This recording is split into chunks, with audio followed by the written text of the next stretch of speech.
Muchas gracias a todos por asistir a este primer seminario en español sobre el sistema Smart RCP desarrollado por PSC. Yo soy Jorge Rodríguez, ingeniero en Power Smart Control, y pues voy a compartir mi pantalla de forma que sigamos con las transparencias, en concreto con la parte técnica. Aquí las tenemos. Yo creo que ya las estaréis viendo en pantalla. Bien, más o menos el objetivo de hoy es definir cómo usar y cuál es el flujo de trabajo y el potencial de este sistema nuevo que es Smart RCP. RCP de Rapid Control Prototyping o un sistema de prototipado rápido. La principal utilidad de estos sistemas de prototipado rápido es que permiten pues el desarrollo y la validación de los algoritmos de control de una forma rápida y sencilla, permitiendo incluso paralelar el propio desarrollo de la tarjeta de control que esté realizando el cliente con una plataforma con la que ya se puedan realizar unas primeras pruebas o incluso unas pruebas completas. En nuestro caso, el sistema que ofertamos destaca sobre otros por su gran versatilidad, su potencia de cálculo y su hardware diseñado. Como comentaba, en este webinar el objetivo es aprender a manejar la herramienta y ver su potencial. Para ello, para no hablar sobre un etéreo, lo vamos a aplicar a un convertidor reductor, que es este que vemos aquí, esta tarjeta pequeña verde. Este convertidor reductor es un reductor síncrono de 5 vatios. De por sí tampoco es nada del otro mundo, es más una tarjeta con la que empezar a manejar el sistema, una tarjeta demo. Esta tarjeta viene incluida con todos los sistemas RCP que comercializamos. Como resultado de hoy, veremos el flujo de trabajo, la sistematización, cómo usar las plantillas que proporcionamos y cómo echar a andar este sistema. Para eso, primero, por ver un poco la agenda, empezaremos con un tour sobre las herramientas de Xilinx para definir el hardware, que son Vivado y Vitis HLS, la herramienta de síntesis de alto nivel. Con ello, vamos a revisar las plantillas que nosotros entregamos y, en concreto, este diseño que hemos hecho para realizar el control del reductor síncrono. Luego vamos a pasar a la configuración del software. Para ello usaremos la herramienta Vitis, también de Xilinx. Con ello cargaremos el firmware en la tarjeta, la depuraremos, cargaremos el firmware del osciloscopio embebido que también proporcionamos y la programaremos. Después llevaremos a cabo la conexión hardware de todos los cachivaches, es decir, del sistema RCP, de la fuente de alimentación, de la tarjeta con el reductor, etc. Y finalmente realizaremos una serie de pruebas en las que se vea pues, cómo el lazo de control, pues, si funciona o si no, las capacidades y un poco pues, hablaremos también sobre las posibilidades. Por ponerlo así un poco de forma esquemática, empezaremos con Vivado, realizaremos una revisión de las IPs que entregamos, que hay de 3 tipos, en VHDL, en síntesis de alto nivel, es decir, aquellas que están inicialmente escritas o transcritas sobre código C, y las IPs AXI. Luego pasaremos posteriormente a Vitis, donde veremos el programa que se va a cargar en la parte de los microprocesadores y luego ya conectaremos con la consola y el osciloscopio. Este es un poco el flujo de trabajo. Sin embargo, hasta este punto tampoco os he dicho gran cosa. Y bien, este es la etapa de control que vamos a montar hoy. Es un diagrama un poco esquemático, luego tenemos otro más detallado, pero el objetivo aquí es un poco enterarnos de qué estamos haciendo para no perder el hilo. Nosotros cogemos la tensión de salida del convertidor reductor, porque recordemos, nuestro objetivo es hacer un control de un reductor. Vamos a hacer un control en tensión de un solo lazo. Pasamos por un filtro paso bajo, cuyo objetivo es eliminar ruidos de sensado, de conmutación, etc. Pasamos después a un ajuste de ganancia. Este ajuste de ganancia está sobre todo enfocado a compensar la ganancia del ADC, porque el ADC nos sale en cuentas, y para compensar la ganancia de la etapa de sensado que tiene el convertidor reductor, que tiene una ganancia de 2. De medio, quería decir, perdón. Luego tendremos un sumador con una referencia que generará una señal de error. Esta señal de error pasa a nuestro regulador, en este caso un PID, cuya salida ya es un ciclo de trabajo que se manda directamente a nuestro modulador. Este modulador mandará el pulso correspondiente a nuestro convertidor reductor. Como detalle, el convertidor reductor es síncrono, sin embargo, el driver que tiene incluido en la tarjeta ya genera los dos disparos, es decir, es un driver para topologías síncronas, es decir, a partir de un único disparo de entrada, él ya incluye los tiempos muertos y genera el disparo del segundo transistor, el que haría de diodo. Adicionalmente, este modulador tiene un flag con el que una opción en la que podemos decir si queremos que nos dé unos pulsos en lazo abierto o unos pulsos en lazo cerrado. Este es el esquema general. El esquema concreto de lo que tenemos, al margen de que después lo veremos en vivado con todo detalle, es este que tenemos aquí. Es decir, del convertidor reductor vamos a sensar la tensión de salida y además la corriente por la bobina. Todas ellas, todos los sensados inicialmente tienen un bloque de formateo, es decir, en el que se da formato, se adaptan las ganancias, etc.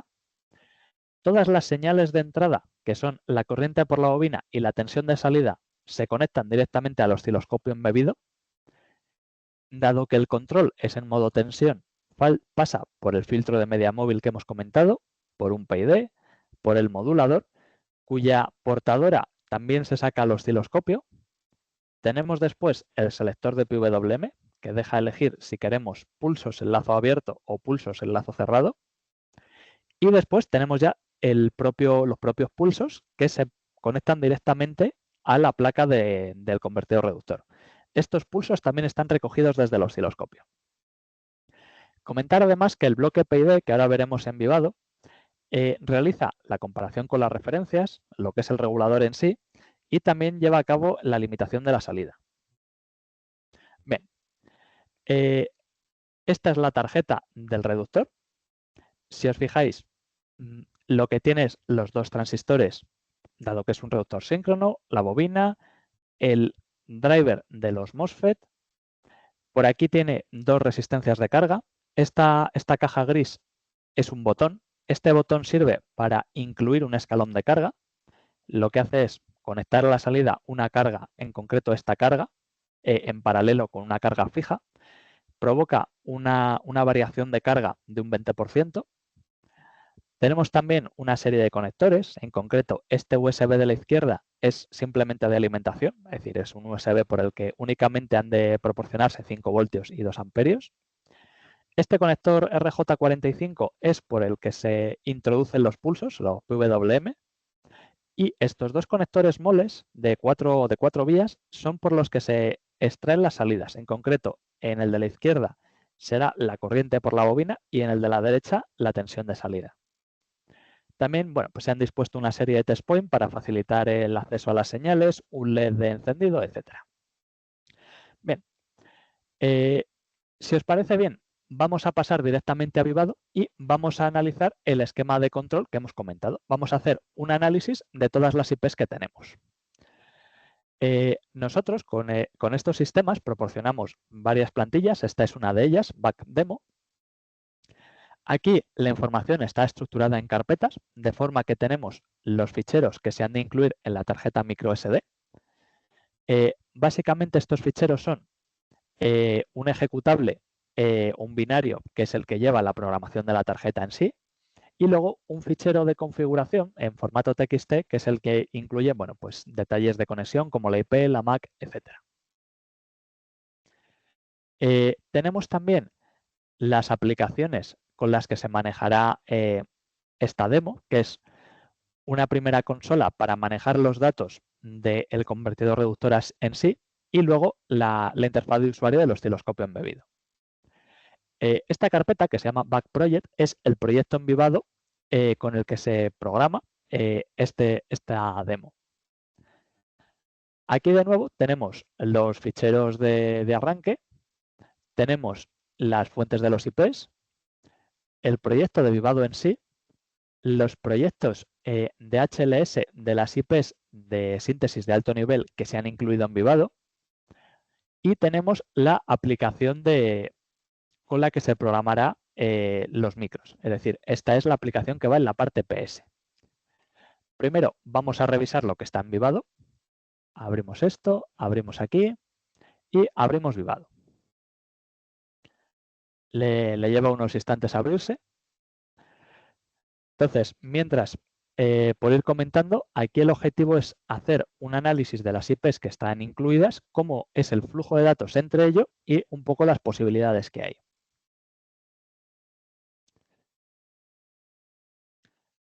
Lo tenemos ya prácticamente abriéndose.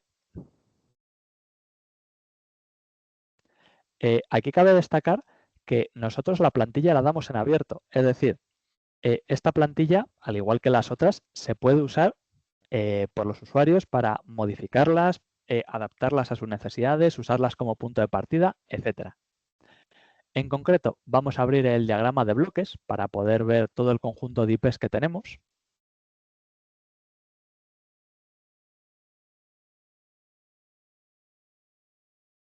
A ver, que ya debe estar casi. Aquí lo tenemos. Bien. Voy a hacer el visor un poco más grande, de forma que se pueda ver con más facilidad. Bien. Si os fijáis, aquí tenemos múltiples IPs. La principal es esta IP de aquí abajo, esta que he reseñado en color naranja. Esto de aquí es una IP que proporcionamos nosotros y es el conjunto de los drivers para la tarjeta. Es decir, todos los drivers de los ADCs, de las entradas digitales y salidas digitales multiplexadas, etcétera. Todo ello está ya incluido de forma que el usuario no tiene que volver a programar esos drivers. De hacerlo, de querer hacerlo, lo puede hacer, pero ya está todo hecho, entonces con esto se facilita bastante. Si os fijáis, tenemos aquí todas las entradas de los PWM. En este caso, como solamente estamos usando un canal, prácticamente todos están llevados a una constante. Tenemos también las entradas de los conversores digitales analógicos, es decir, de las salidas analógicas de la tarjeta. Tenemos también por aquí abajo pues todos los datos de las comunicaciones, por ejemplo, el 485, las UART, las señales de error de los PWM, etcétera. Todo esto, por ejemplo, son las comunicaciones de los ADCs rápidos y lentos. Todo esto está ya conectado, de forma que el usuario no tenga que volver a pegarse con la conexión ni con los drivers.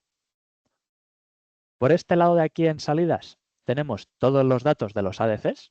En nuestro caso, como estamos leyendo dos ADCs, uno para la corriente en la bobina y otro para la tensión de salida, tenemos estas dos conexiones puestas. Por aquí tenemos el resto de canales. Tenemos los datos de las entradas digitales, tenemos los datos de entrada del 485, otros de las PWMs, etc. Aquí tenemos todos los drivers ya incorporados. Aquí tenemos reseñado en naranja el osciloscopio embebido que proporcionamos.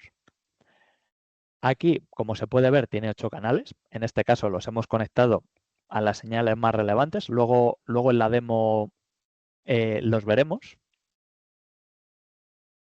Aquí tenemos diversos bloques auxiliares, por ejemplo, el bloque del AXI, el bloque del Processing System, el del Reset. Este y este son dos bloques AXI, dos IPs AXI para pasar parámetros desde un procesador hasta la parte PL, diversos bloques de constantes y de concatenamiento, etc. El resto de bloques interesantes son estos que tenemos en la columna central. Nosotros hemos comentado que, dado que entramos directamente desde un ADC, tenemos que hacer una primera adaptación de formatos. Este bloque de aquí, que se llama Gain Offset Adjusting, realiza la adaptación de la entrada de medida de la corriente por la bobina y la lleva al osciloscopio. Si os fijáis, la salida de este bloque va directamente al osciloscopio, su entrada va directamente al driver, en concreto a la salida de un ADC, y luego posee dos señales, que es para ajuste de ganancia, ajuste de offset, que van mediante esta IP-AXI o mediante esta IP-AXI, los valores de estas dos señales se pueden cargar directamente desde uno de los microprocesadores. De forma análoga, tenemos este otro bloque de aquí, que lo que hace es ajustar los formatos de las señales. En concreto, ajusta todas las señales restantes que van al osciloscopio. Si os fijáis, todas estas señales de aquí van a los diversos canales del osciloscopio. Lo que llevan por dentro cada uno de estos bloques es de nuevo el mismo bloque, llevan un conversor de entero a float, al margen de varios bloques auxiliares para ajustar el número de bits, etc. Aquí tenemos otro conjunto de IPs que son los que llevan a cabo toda la regulación. En concreto, si nos fijamos, tenemos el filtro de media móvil que hemos comentado antes, cuya entrada, si nos fijamos y la perseguimos por aquí, y en concreto por aquí, viene desde los drivers, viene a un primer conversador de formato que le resta y solamente se queda con los 12 bits, dado que nuestro conversor es de 12 bits. A su salida viene a este bloque y viene directamente al filtro de media móvil. De nuevo, bueno, pues también tiene varias constantes que se ajustan desde el micro. Su salida directamente se lleva al regulador PID, cuyos coeficientes se configuran desde el micro y desde la consola, luego lo veremos, así como los límites. También la referencia y su salida se lleva directamente al PWM, al modulador. El modulador directamente genera una única señal de disparo, dado que por el driver que se ha usado en la tarjeta del reductor solamente necesitamos un pulso. El driver automáticamente genera el pulso del transistor principal y del transistor que haría de diodo, el que haría que fuese síncrono el reductor. Y además se introduce los tiempos muertos. Si nos fijamos y perseguimos esta señal de aquí, va al selector de PWM, donde deja elegir si queremos que los pulsos se generen o se introduzca unos pulsos en lazo abierto, que será esta opción de aquí. Se generan en esta IP. Si os fijáis, Open Loop PWM Generator. O deja elegir entre estos pulsos que hemos sacado de nuestro modulador. Sea cual fuera la selección, los pulsos resultantes se conectan directamente con la IP. Esta IP ya hace la conversión de formatos, ya conecta directamente con el pin físico de la FPGA, etc. Cierro esta ventana.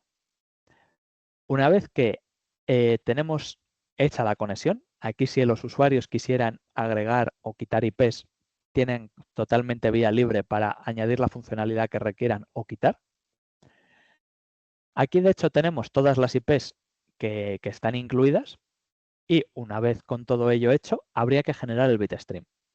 En este caso, pues debido a la modalidad del webinar, ya lo tenemos hecho, dado que este paso en general suele llevar unos 15-20 minutos, etc. Por motivos de agilidad ya está hecho.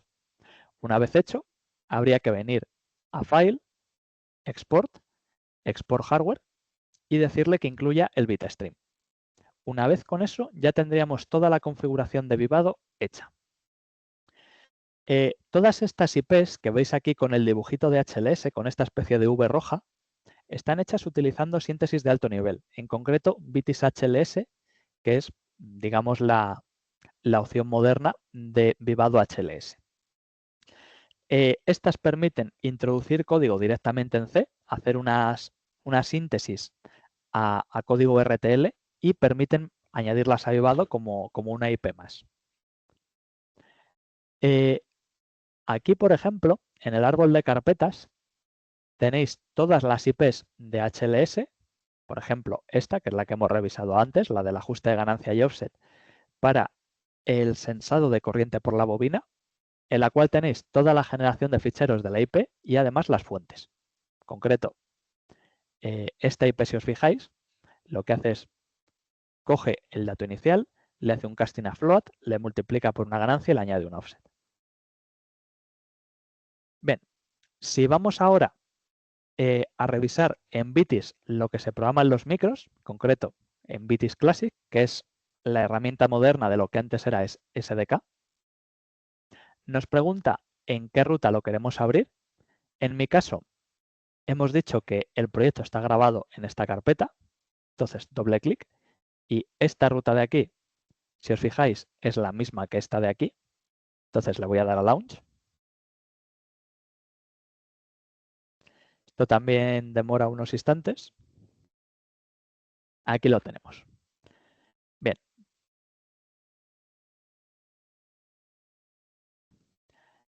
El programa es bastante sencillo.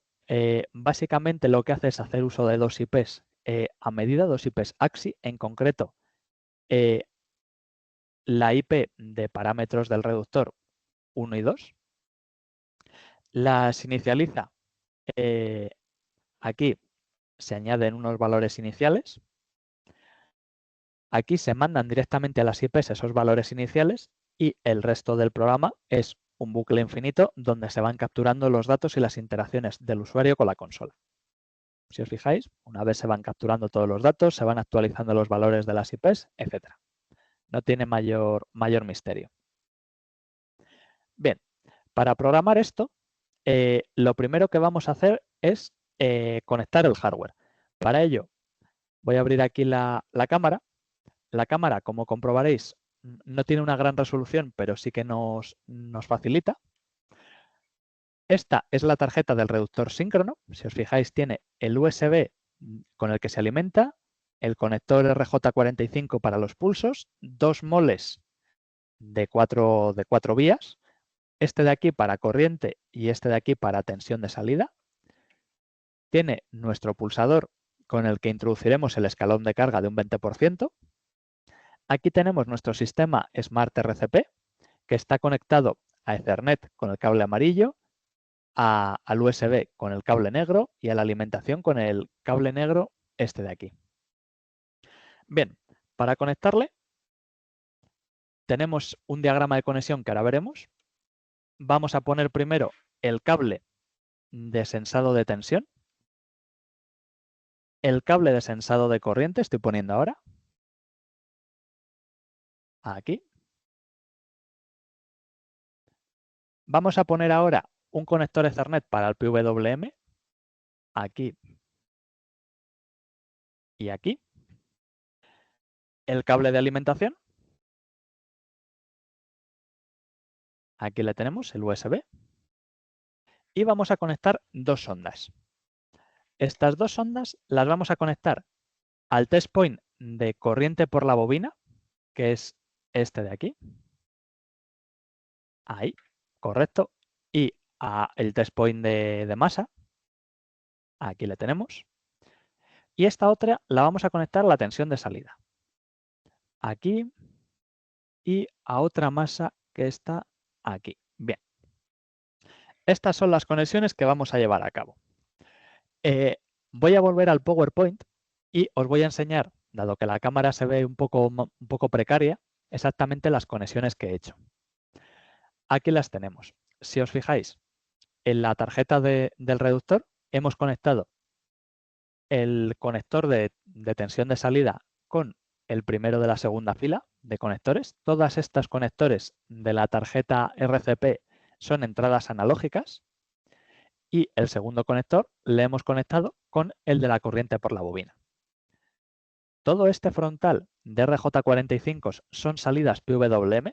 Aquí hemos conectado el primero por facilidad, por sencillez. Aquí en el USB se ha conectado a un cargador de USB, dado que por la oficina justo hoy no teníamos ninguno, hemos puesto una fuente de alimentación, pero con un cargador de móvil de 2 amperios debiera servir. Y aquí tenemos el completo, es decir, la conexión hardware y el esquema de lo que se está implementando por dentro. En concreto, la tensión de salida, que es este rojo de aquí, se va a leer con el ADC en el conector J71C, se va a llevar a un filtrado, al PID, se va a cerrar el lazo con el modulador de PWM y se va a llevar después al selector de PWMs, el cual va a tener otra entrada por unos pulsos en lazo abierto. Sea cual sea la selección, los pulsos resultantes se van a sacar por el conector PWM J36A, que es este de aquí de la derecha. Los nombres de los conectores no son excesivamente user-friendly, pero sí que es verdad que en el manual hay un diagrama de la placa donde se identifica claramente cada uno de ellos. Con esto ya habríamos cerrado el lazo. Sin embargo, hemos comentado que tenemos dos funcionalidades auxiliares que facilitan bastante la vida y es una consola que nos permite modificar los parámetros y además un osciloscopio embebido que nos permite sacar todas las formas de onda internas. Para ello tenemos estas dos IP-AXI que hemos visto antes, que permiten el flujo de parámetros, perdón, vamos a ponerla en grande, el flujo de parámetros desde la consola mediante uno de los micros y una IP del osciloscopio que se conecta con otro de los procesadores, en concreto con uno de los Cortex R5, uno de los procesadores pequeños, para hacer todo el flujo de datos del osciloscopio.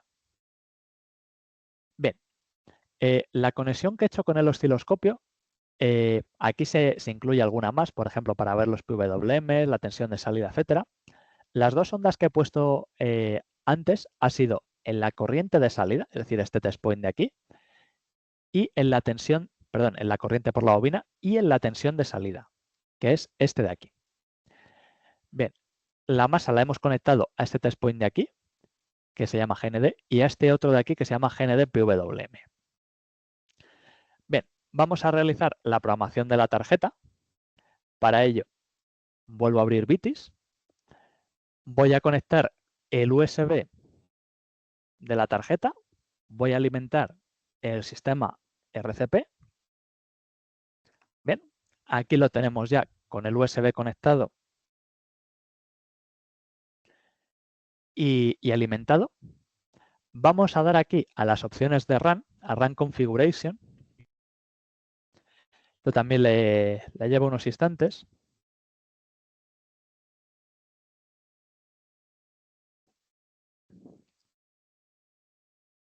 A ver, aquí la tenemos. Vamos a depurar una única aplicación.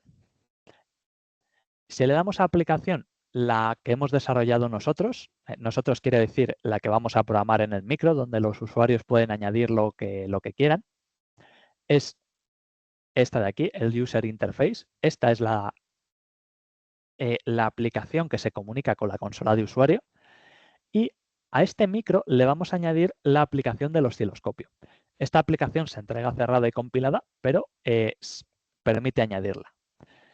Para añadirla, simplemente se le daría a Browse y en esta ruta de aquí, es decir, si nos vamos al proyecto, aquí teníamos el proyecto de Vivado, el de Vitis, el proyecto de los micros. Aquí en Boot Files tenemos, la aplicación del osciloscopio. Sería simplemente darle a que la incluya, incluir aquí el nombre y estaría listo. Bien, debido a, pues a un gazapo que tiene esta versión de Vivado, primero hay que conectar la tarjeta manualmente. Para ello hay que usar estos comandos. Si os fijáis, los comandos son bastante directos. Es el de conectar, se le identifica la tarjeta a la que tiene que conectar, se modifica un registro y después se resetea.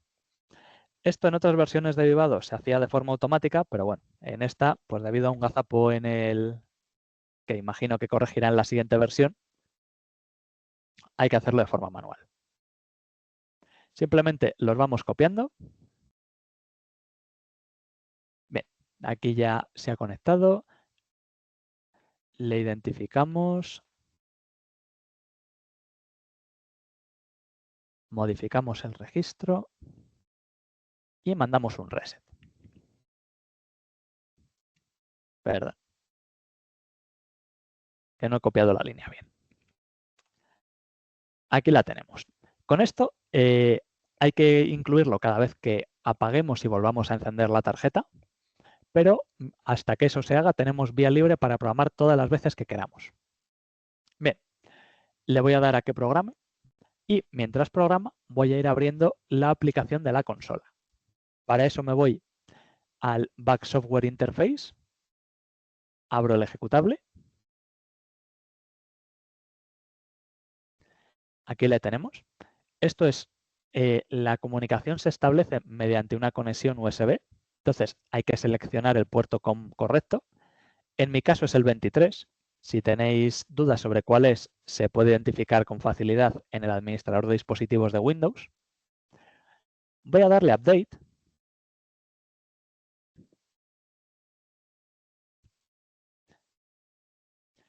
Y una vez hecho esto, vamos a lanzar el osciloscopio. Para eso, pinchamos aquí en osciloscopio, le dejamos unos instantes para que abra.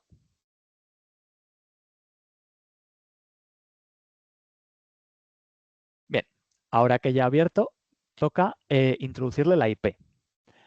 La IP que tiene es la que se ha grabado en la tarjeta microSD que tiene esta placa. Ese ficherito está disponible aquí, en microSD test files. Aquí tenemos la IP. En caso de que no la tuviéramos, no supiéramos cuál es, etcétera, si conectamos un cliente serie al COM23 y reiniciamos la tarjeta, la placa automáticamente en el arranque nos va a decir qué IP tiene. Entonces, de esa forma podríamos identificarla. En nuestro caso concreto, la que tenemos ahora mismo aquí puesta es 10.202.10.199. Le damos a Update y sacamos el osciloscopio. Si os fijáis, aquí antes estaba en rojo offline, ahora pone online, o sea que ya tenemos el osciloscopio disponible. Entonces, vamos a poner el osciloscopio por aquí, vamos a poner, perdón, la consola por aquí. Y bien, el canal 1 es la tensión de salida. El canal 3 es la corriente que estamos sensando. Entonces, vamos a Update Config, le damos a Start. Aquí la tenemos. Voy a hacer un pequeño zoom para ver un poco mejor la forma de onda. No os he comentado, pero la fuente de alimentación estaba encendida. Por eso a la salida ya tenemos 1,5 voltios. Además, aquí abajo podemos ver qué corriente de salida. Está un poco en discontinuo, aunque aquí con el refresco que tiene no llega a apreciarse. Ahora conectaré la cámara y lo veremos mejor. Tenemos también aquí, por ejemplo, podemos ver la portadora, que es el canal 6. Aquí tenemos la señal triangular. Esta señal, si os fijáis, está en cuentas, debido pues, bueno, a que tampoco ha habido necesidad de hacerlo en una escala concreta. Tenemos también los PWM, que es el canal 7. Aquí, si os fijáis, el ciclo de trabajo que tienen es menos de la mitad, en concreto es el 30%, que es el valor que hemos especificado. Si subiéramos esto, por ejemplo, al 70%, el pulso cambia y la tensión de salida, evidentemente, también cambia. Bien, voy a conectar un momento la cámara también y la voy a dejar puesta por atrás. Si os fijáis aquí en el osciloscopio hemos puesto dos sondas. Son esta de aquí, que es el canal 2, el canal azul. La forma de onda triangular es la corriente por la bobina.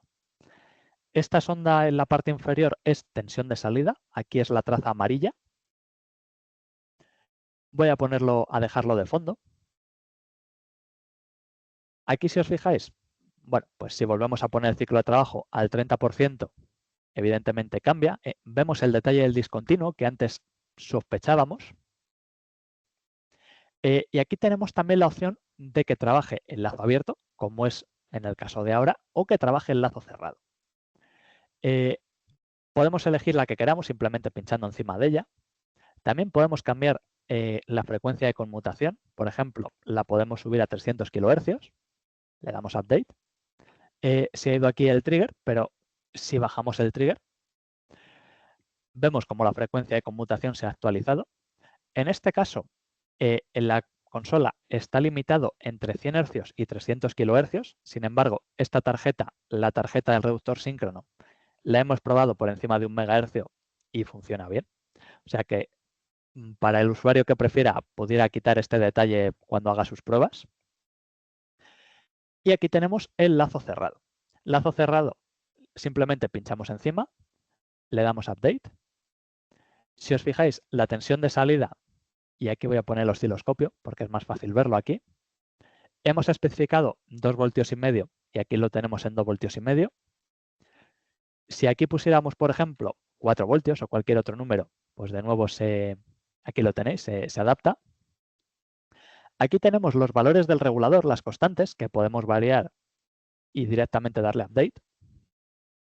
Tenemos también un promediado de la tensión que se mide. Este promediado es lo que le está llegando directamente a la tarjeta, no tiene las ganancias corregidas, por eso este valor no coincide con la tensión que está suministrando a la salida el convertidor reductor. Y nos queda por ver cómo se lleva a cabo la regulación. Para ello, voy a coger con el trigger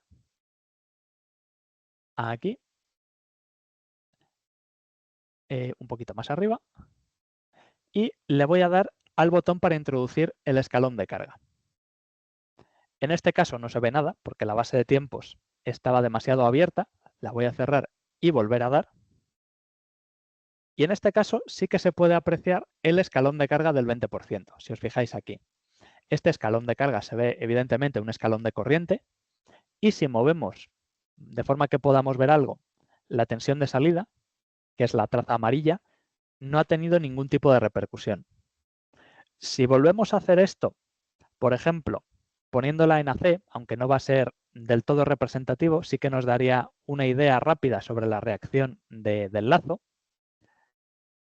Vamos a darle y vamos a abrir un poquito la base vertical. A 200 milivoltios por división tampoco se aprecia. Si la ampliamos del entorno a 50 milivoltios por división,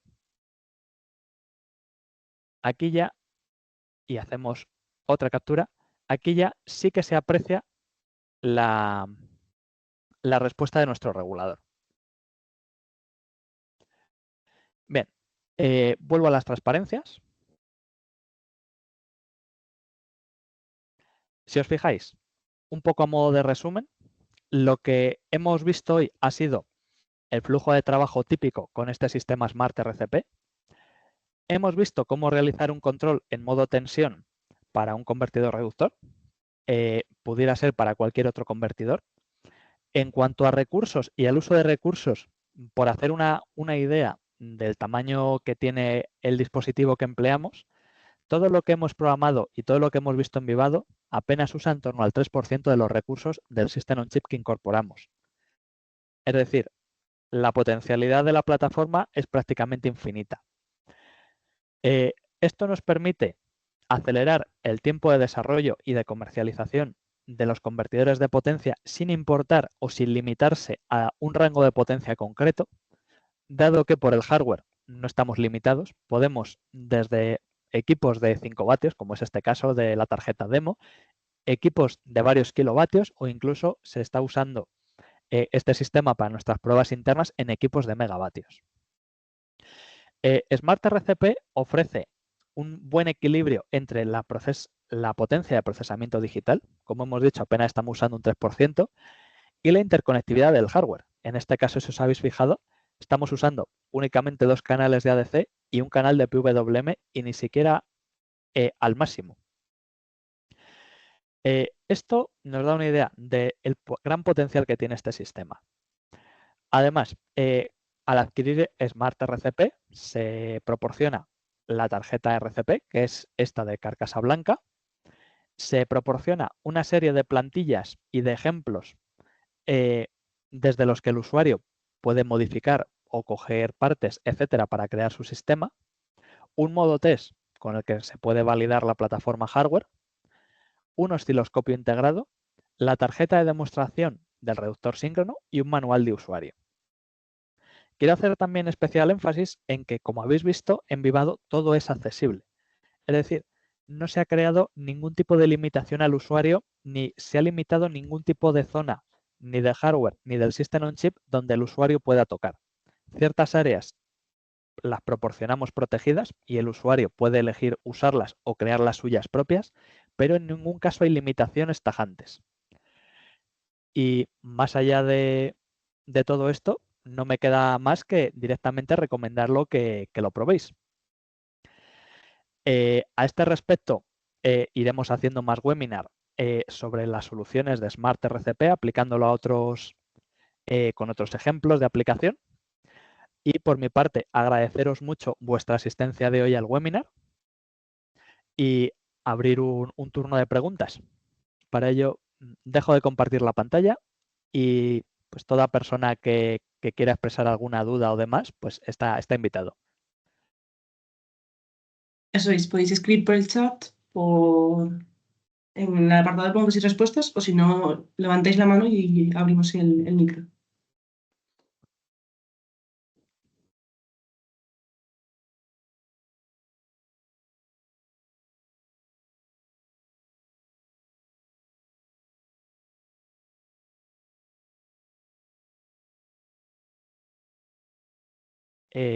si no tenéis preguntas ahora mismo, deciros que por correo voy a compartir una transparencia con los detalles de contacto, que aquí la tenemos. Si ahora no tenéis dudas y os surgiesen dudas o queréis más información, más detalle o queréis consultar, hacer cualquier tipo de consulta, aquí tenéis los correos de contacto, tanto sales como support, la página web de la empresa donde está contenida la información, LinkedIn, donde donde estamos bastante activos, y por nuestra parte agradeceros mucho la asistencia al seminario.